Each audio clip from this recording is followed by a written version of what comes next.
God created you to dominate, then the capacity to dominate is in you. Do you get the principle? Okay, so whatever you were born to do is built in.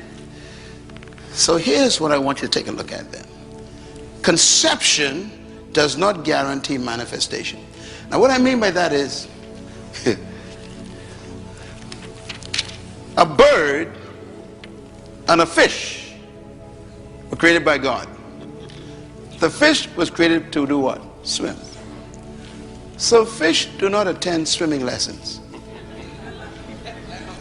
I know it sounds simple, but it's very important. Why? Because swim is built into the fish. Why? Because God demanded the fish to swim. So he put the ability in it. Birds were designed by God to fly. So birds don't attend flight school. Flight is built in. I like this one. Seeds. Seeds were designed by the Creator to bring forth trees. You'll never find a seed attending a tree growing convention to learn how to grow trees. Why? Where's the tree? Trapped on the inside. In other words, whatever God created something to do, he built it in. Your culture and your educational system doesn't allow you to discover that. We are educated to be employed, not to be deployed. Seeds deploy themselves and become trees. Fish deploy themselves and they swim. Birds deploy themselves and they fly. We are the only creatures God created who don't deploy ourselves, because our culture doesn't allow it. You got to get free from the culture. And it's seminars like this that make you begin to have a meeting with yourself and discuss yourself with yourself and say to yourself, self, am I who I really am? You know, here's my conviction. This is why I believe that buried in every human being is a leader, trapped by an erroneous philosophy that you were born to follow. Let us make man to have what? Dominion. To govern, to rule, to lead, control. Which means that somewhere inside of you is a ruler, a controller, a leader, a dominator. Somewhere in there. Because he would not have demanded it if he didn't inject it. Which means that your ability is determined by your responsibility. Your potential is designed by your purpose. Your potential is equal to what you were born to do. The best example I can give you is this car. Look at this car. All cars have what they call a speedometer. Am I right? Here's an old one, old Chevy. Now, if you look at the numbers have up to 160 miles per hour this car can travel.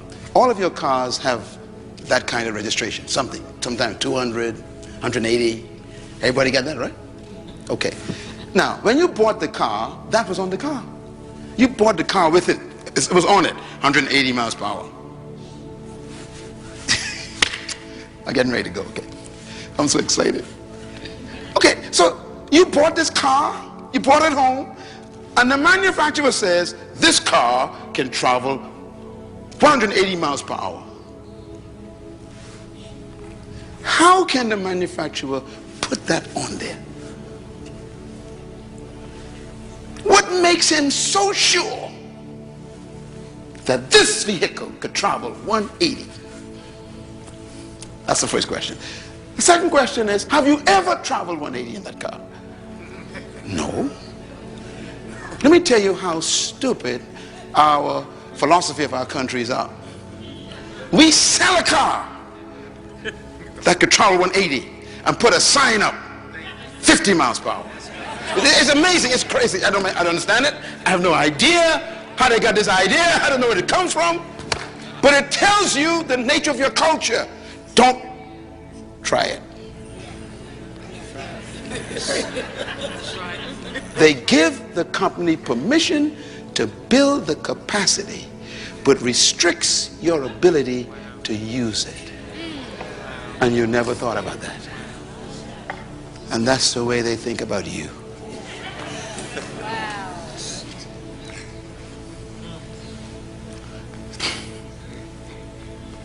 So all your life, you can make 180. But you've been traveling for 50 years at 60 miles per hour. And you think you're living.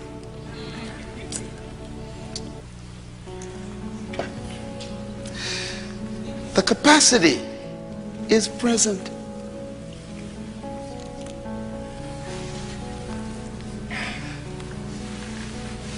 Our culture says you can't go any further. And God says, press the accelerator. And your culture says, you can't go any further. You can go no faster. And God says, and your culture says, you can't do that. And God says, let's go. And your culture says, stop. That's as far as you can go.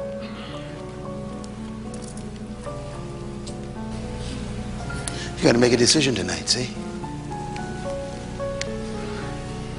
You have God's ability. And man puts up the signs.